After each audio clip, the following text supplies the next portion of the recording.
Ze hebben natuurlijk veel meer gedaan dan alleen Dr. Who, maar toch ga ik ze aankondigen als de Who's. Dames en heren, graag een prachtig applaus voor Sylvester McCoy en Paul McGann.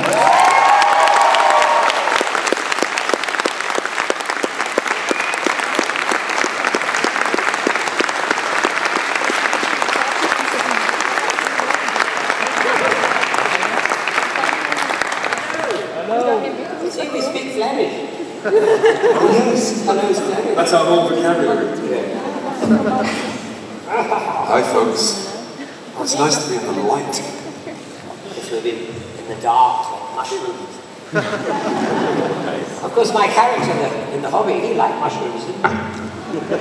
I had more mushrooms last night at that Yes, you did, yes. Yeah, did you have any room for anything else? No? No, and I dreamt about mushrooms. Oh, did you? Yeah. Did you dream about... Last night we went into the city and to dinner. Vegetarian? Yeah, and thank you. I'm proud too. And the chef wasn't quite ready for a vegetarian, so I ended up with a portion of mushrooms bigger than my head on fried bread. And anyway, why am I telling you this? Hello. Should we talk science fiction instead or something? Fantasy? Look at these people. Yeah, they're wonderful. They look great. Are they real? We should I know I always say this, but it's true. We should dress up more often. People should wear clothes more often. The world's become too casual, I think. Yeah. Everyone in t-shirts. No, it is great to see. I mean, that's why I like going to conventions. Early on, fell in love with it. Yeah. To see people come and just allow their fantasies to, live their dreams to be, and to see the enjoyment that they get with each other. It's glorious to watch. Yes. And we get paid. Nice time. You never told me that. Did you not? You don't get paid? Oh, sorry. I'm doing it for love. Oh, yeah.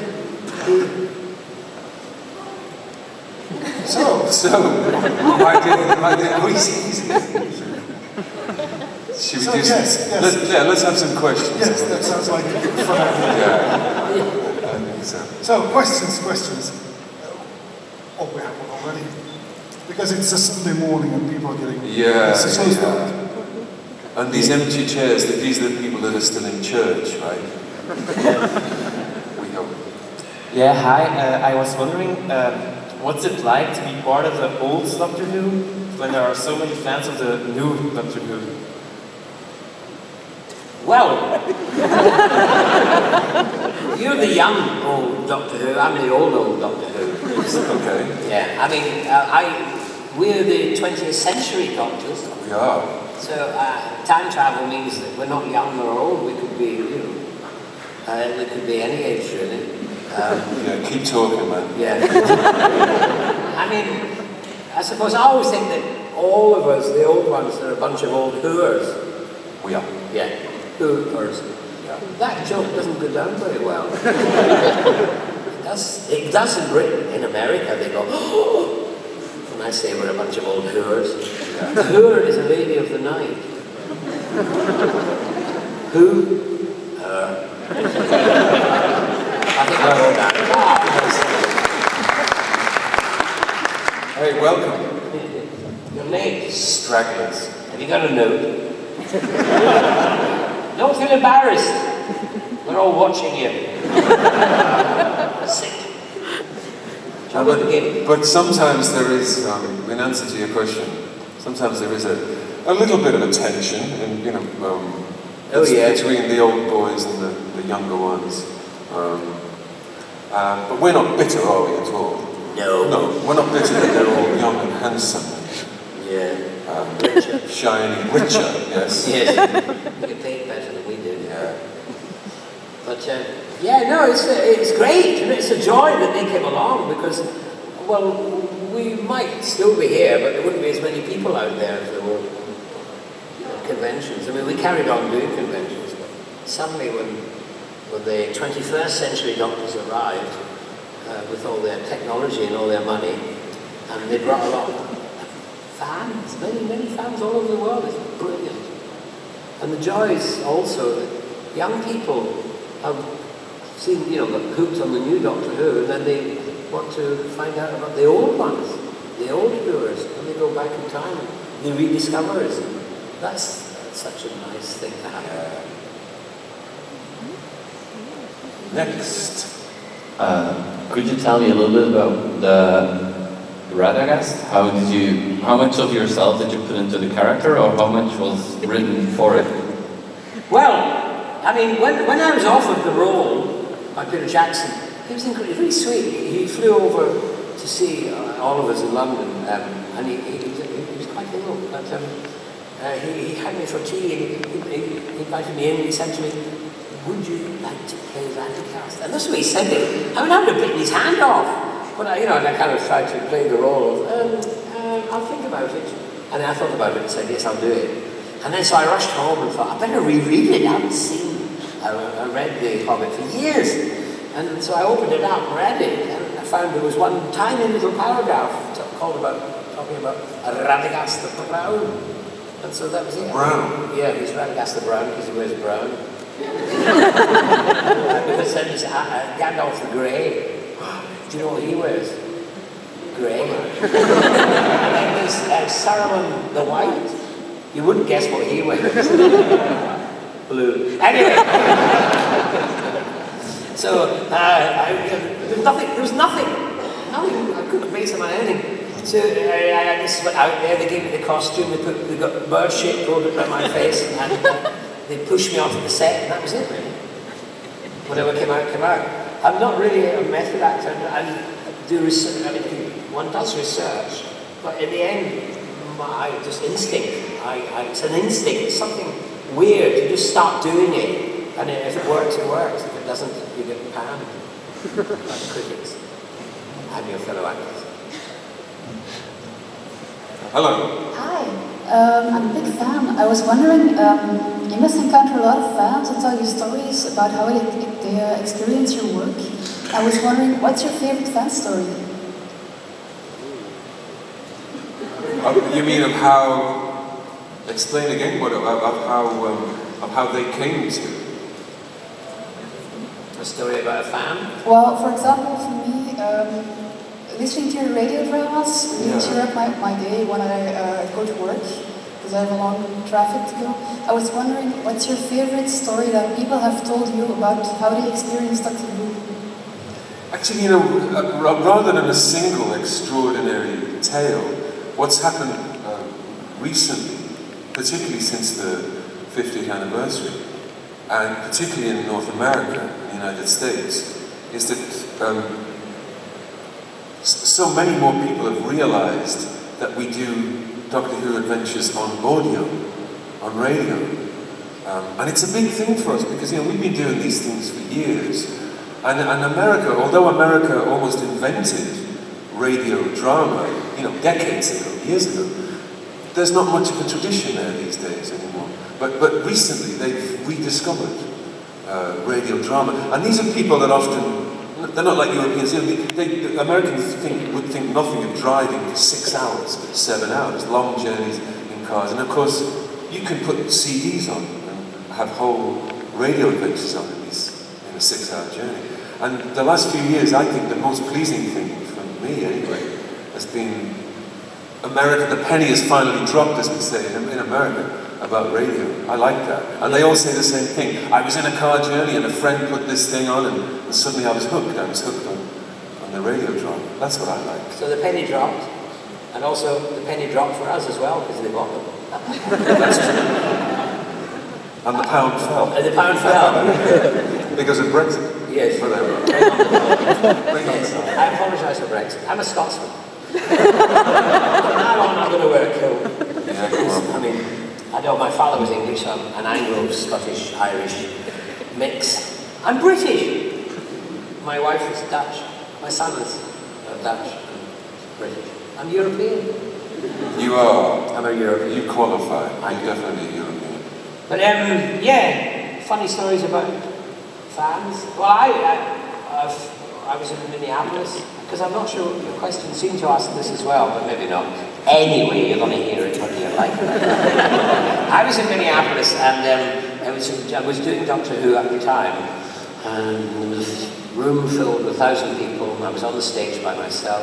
I was wearing white, and a white suit, and a white hat, and a cane, and there was a couch. McCoy the White. Yeah, McCoy the White.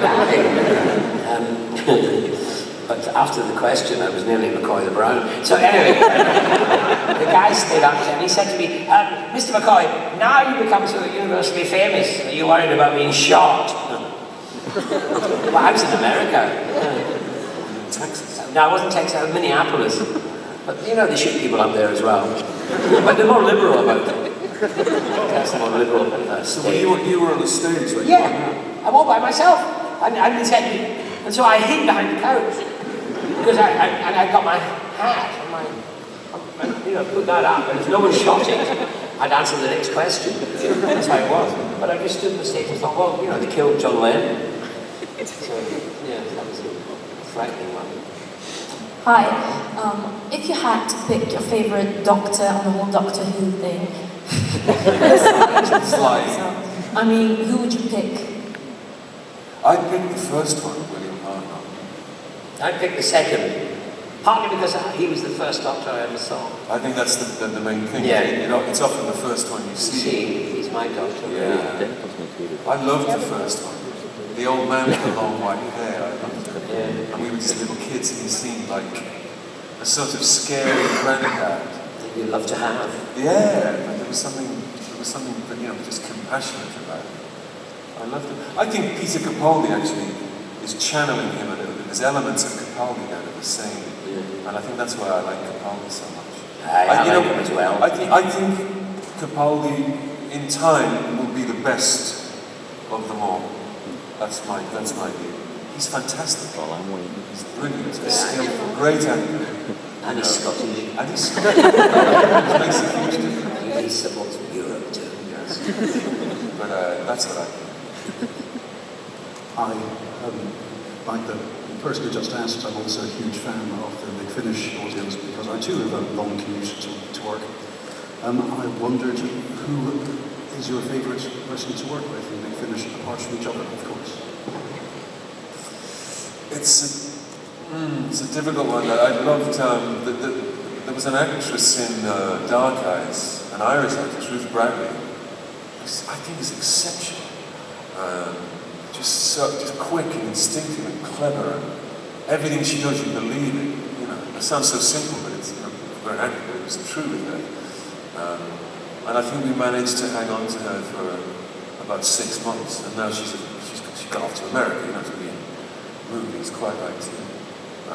But also Sheridan Smith. Yeah. There's another one we lost to Superstar. Big Finish, we make them, but we can't hang on to them.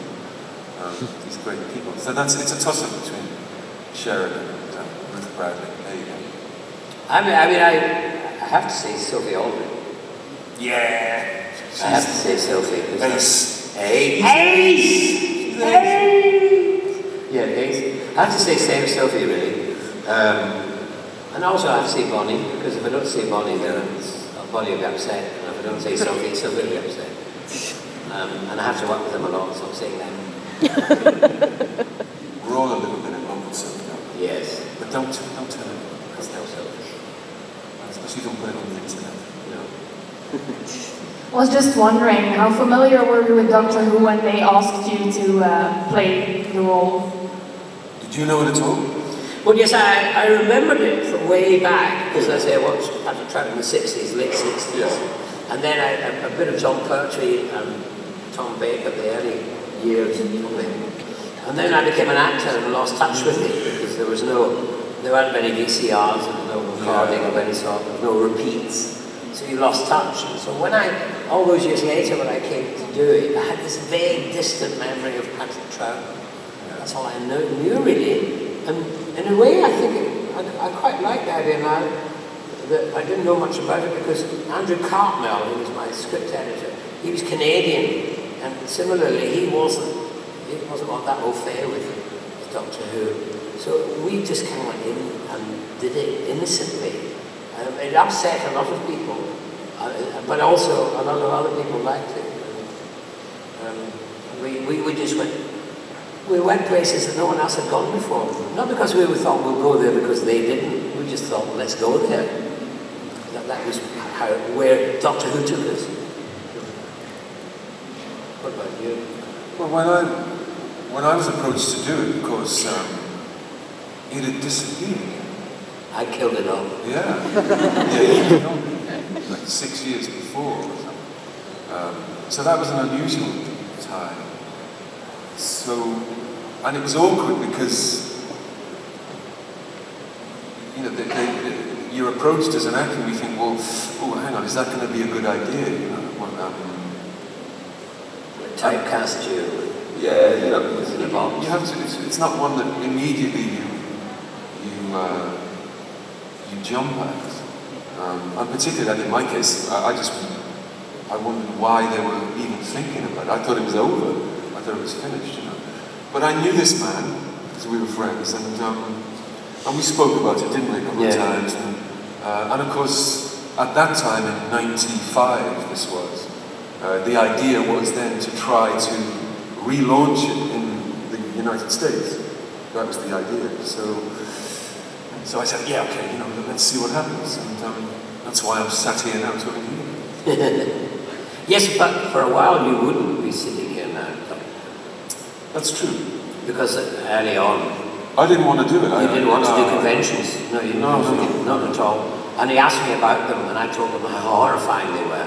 So for years I kept him away from the conventions. Because it gave me more work, you see. He said all the fans are scary, nobody's friendly, you know, the food is terrible. Well, that's true. I mean, not backstage. No, actually here, the food's quite good backstage here. I must say that. But some places, the conventions, they give us sandwiches that are all curled up. There's a film somewhere online. I know the very first convention show that I was in. They finally persuaded me to do it, and it was in London.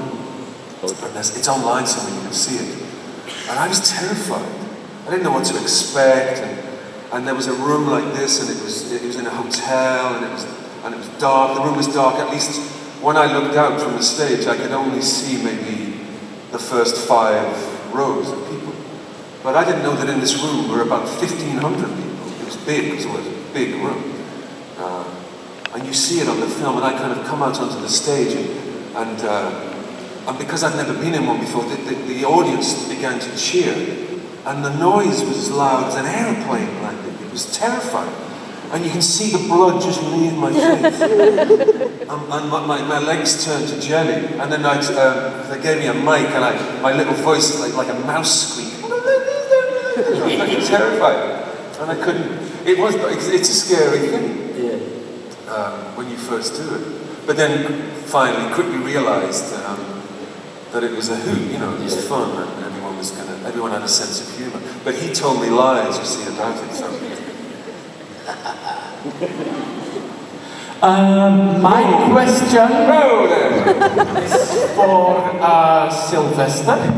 Now we all know after Survival the show ended, but were there any plans for if it had gone further? Do you know about that? Yes, there were. You see, when I did was doing the second series, they said to me, listen, we booked you for 3, we'd like to book you now for another extra one, the 4th one. And I'd heard, Patrick Troughton had told Peter Davidson, who eventually told me, only do 3. So in my mind, I was only going to do 3 seasons. And then I said, well, and then John Nathan Turner said, well, if you don't agree to do a 4th one, we won't do a 3rd one. So I thought, oh gosh, okay, I better do a 3rd one and a 4th one. So we were planning the 4th one, and then they took it away. But the idea was to explore more the darker, more mysterious side of the Doctor. Because that's when I arrived and started to get my head around what Doctor Who was about, I realised that too much was known about him, really. And the mystery had gone. And so our job was to try and bring the mystery back.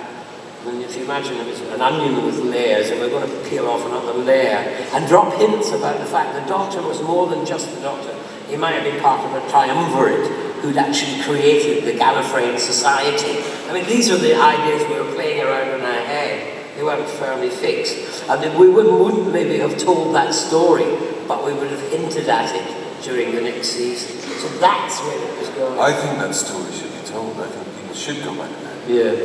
Like, you know, Well, that sort of genesis of things. Yeah. Back to the planet, back to the, the family group.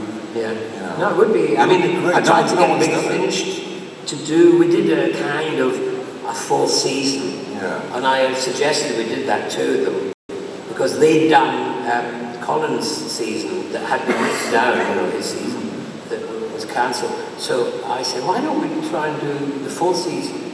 And Andrew Cartmel came in and worked on it. But they never took it to that place. What they did was take it to a place that still fitted in with what happened to after, you know, you took over and after, you know, the 21st century doctors took over. So they didn't, we'd gone away from that. If you went back as well to then, you could have a female doctor, which I think would be great. I know that's for another day, but I'd like to see that personally. Next question. Hi. My question's for Paul. I'm a big fan of Nicola Walker, and I love Dark Eyes and Doom Coalition. Yeah. So I wanted to ask what it was like working with her, and what do you think the most exciting thing is about the relationship between F.A.C.T.S and Nivchenko?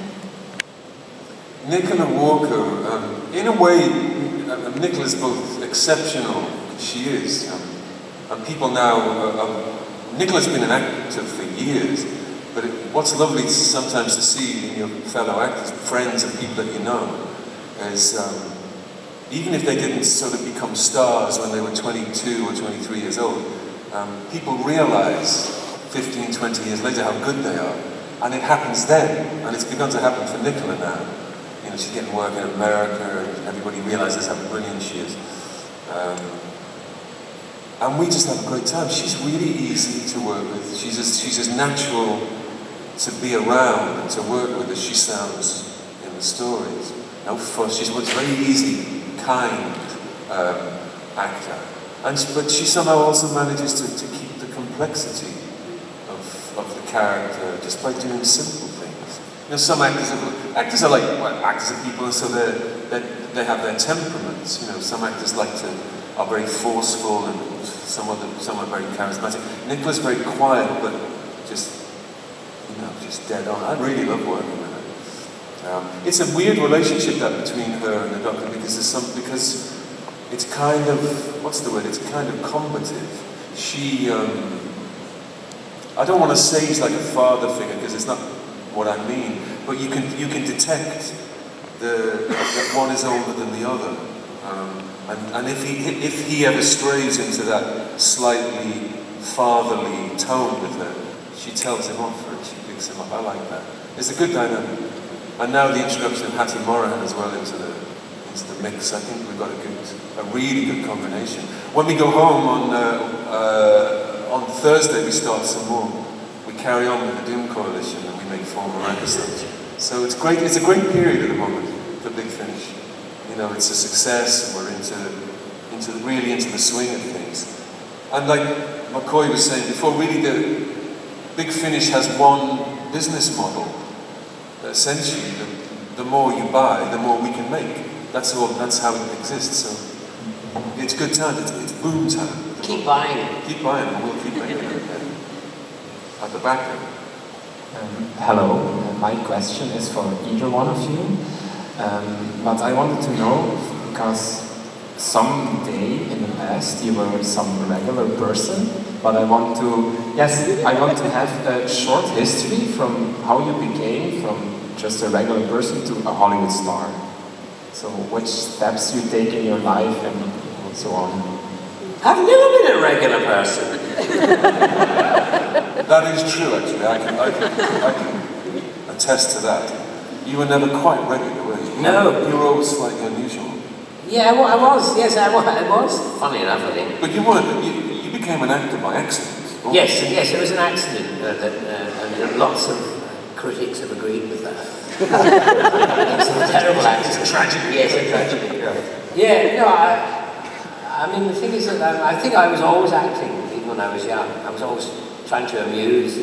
I think it's partly because I was an orphan. And, you know, a child, when they're born, their parents look after them, and they expect and should receive, you know, kind of, you know, the love and care that you should have. It's just nature. I know it doesn't happen with everyone, but generally those are the rules. But when you're an orphan, it's a bit different. And then sometimes you have to earn it. And so I think that I always started acting early, just to earn it. You know, just to let them know I'm here. You know, try and make them smile. And I drive them completely bananas. They wish it had stopped. You know. Did you act at school when you were a little kid? Were there plays at school? Yeah, there was plays and things, and you know, I used to. But mostly I'd act anarchistically when in the class. You know, when I'd get lines for, you know, kind of showing off in class. You mean for attention? Yeah, I was just doing it for attention because that was it. I was an orphan. Look at me, I'm here. Because my cousins, they were loved as they were their right. But I had to earn mine, I felt, I think. So that stepped me off as an actor. Although I became one by accident 27 years when I was 27, you know, so it's kind of weird. But it was. But you were never normal, were you? Is that what you said? Yeah, regular. Huh? Regular. Yeah. Good. No, but you know, also I have, in my family, my siblings, I have 3 brothers, all actors. And what's more, there's only 4 years in age between us, so it's like we're all the same age, really. And we all became actors around the same time, because it was an opportunity. We were doing different things, we were in sport, at least I was, my younger brother was, music and other things. And then we somehow fell into acting, rather like you. Sometimes you meet actors who were ambitious from their childhood, wanted to do it. But you meet many actors that came to it from other things. And often they make the best people to work with because they can enjoy it. It's not a big deal, I think. And you realise too that it could end tomorrow and you could be back being regular, working in a shoe shop like I was. Well, see, if it all ended for me tomorrow, I'd have to go and become the Pope. Yes. Because I trained to be a priest, you see, before I did this. And, you know, obviously if you're going into an industry, you want to head for the top. You want the top job? And I love his shoes. Those red shoes are great. I mean, I like that.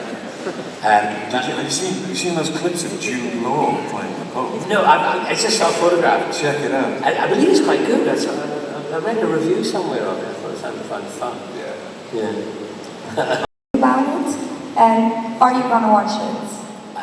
I heard about it. I haven't seen it. Has it come out? Where is it online? Where have you seen that? Have you seen it? You know what? I must confess I don't know. BBC 3. That's right. Who's playing the Doctor? No, I think it's kind of, is it teenagers or something? I don't really. Answer is with no idea what you're talking about. Is there anyone in the room that has seen it? Has anyone seen it? And is it good? Yeah. Well, then it's fantastic. Really? I think the thing is, I don't think it matters how many spin-offs or you know tangents that the story goes off in. It doesn't. It's never ending. It's eternal. It's not going to matter very much. If somebody tries to steal the idea, that's a different thing. Well, they have. But I don't know. I mean, so long as you people going into telephone boxes and traveling in time. No, I might try and find it. No, I'd like to see it. Sounds good. It's called what? Glass. Glass. G-L-A-S-S-O. Is it? Glass. Like that? Yeah. Class. Yeah. Like. Class is permanent. I look down on you and you look up on me. Is that it? Class. Yeah. Class. Yeah. Well, it's high. Yeah. Oh, we British are very good at class. Yes. We took it to the rest of the world. Yes, we did. We showed them how to do it properly. Sadly. Hello. Hi. Both Doctor Who and Lord of the Rings were already established stories before you stepped into it. And I'm wondering how that feels to step into an already established story and knowing there's already a fan base who has expectations. It's a pressure. I think, well, McCoy can speak for himself, but I know as someone that's played the Doctor, it's a pressure. Sometimes, I mean, look, we also, we do plays, you know, you do Shakespeare play, of course hundreds of people have played the role before you, but it's not quite the same. The Doctor's so iconic, and you can't help it, but think about that, think about how good the person was before, and maybe I won't be as good, you know, so, and so that, usually then the people around you have to look after your confidence. They say, just do your own thing, you know, be yourself, it's fine, it's okay. You know? You sort of half believe them. And then you find your feet and it's okay, but it's a pressure. Were you worried when you were around? Well, no, because as I said earlier, I'd lost touch with it. Right. I'd completely forgotten about it, really. Yeah. And it was when I got it, I didn't know that much about it. And just, so I wasn't, I don't remember being scared. I just thought, this is fun. Around the same time that I was offered to play the Doctor, there were rumours, there's always rumours with Doctor Who, but there were rumours that year with different names of people, men, that would, and they were all comedians. I remember the guy from Monty Python, Eric Idle, from Monty Python, this was his name for 2 years, and who was Mr. Bean, Rowan Atkinson. People like that were going to play the new Doctor. And when you thought about it, it was kind of right. You think, oh yeah, I can see that. I can see why, that kind of partly in the tradition, that it should be somebody, you know, clever and funny and eccentric and that can do those things. And then they asked me, which was more of a pressure, because I said to them, well, I'm not funny. Why didn't... You make me laugh. No. You laugh with pity. No, but I mean, so it's a weird one. And then, but it doesn't matter who you are. I remember seeing when Matt Smith's first 3 or 4 months on TV, you could really see him, I think, begin to get more and more confident. Capaldi's the same. It doesn't matter how good you are or how experienced you are. It's still a pressure. And then there comes a point, and like I said, particularly I think with Matt Smith, when I watched him, you could see where his confidence grew into the writing, and then it just took off, and it just flew, and I think he was brilliant there. But there's always an awkward phase at the beginning.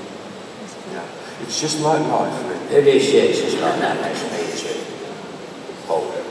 Something different, maybe. You've both been on a television series, and you've both been in multi-million-dollar productions. For example, Paul, when you were on Alien 3, how does that work for you? How is that different from shooting a television series? Well, of course, if you're on a huge, again, it would be the same with Peter Jackson. It's on an industrial scale. There are hundreds of people involved. The sets are bigger. The whole rigmarole is bigger, and they don't compare, really. I don't think they don't compare. The stakes are higher. And I think you have less time when you're in that situation, particularly as an actor. When you get hired, you know, I've worked with Steven Spielberg or David Fincher, and when you work on those big things, they're not really directors, for example, that can sit with you and talk about acting. They're not interested because they've got too much to do. You're there because you're there, and they expect you to be quick and do your thing. I think that's the difference. Whereas particularly in television and things that run for weeks and months, everybody gets to know each other. It's much more relaxed. You can swap ideas. There's more time. But on the big things, it's fun, but you have to be. You have to be ready, and you have to be prepared, and you have to. It's amazing. It is. But you might be in a set as big as this room and all this machinery, and you might have to wait for 4 days, ready in costume to do your thing. And when you do your thing, it's only 5 minutes at the end of the 4th day. But when all the machinery turns round and it's your turn, and they go, okay, do it now, and you have to be ready. But that's the difference. That's what it's like. If you have to choose between the two, I think I like it easier. That's my temperament. I like to have a nice time. I think I prefer the slower. Slow and easy wins the race, I think, in my view. In all ways. I prefer it quieter, with friends. Would you concur, Mr. McCoy? Well, I quite like doing films, you know. I enjoy the adventure of it. But I mean, the Hobbit was 3 years, so I mean, in the sense, so it became like, friends, you know, doing a television series in a way that kind of carried on, you know. Yeah, but just recently I did a horror film with Maggie Q in that was, you know, only a few weeks. But it was great fun because I got to foam at the mouth and be taken over by, you know, an alien force, tried to strangle some children, and bounced off the wall. Just a normal day? Yeah, it's a normal day at the office. So it's quite fun. Well, I'm afraid that's all we have time for today. Yeah, thank you. That's when we're having fun. We're time lords, can't we do anything about that? Yes, we can all go into the TARDIS together. Thank you for being such a good audience. Pleasure, thank you.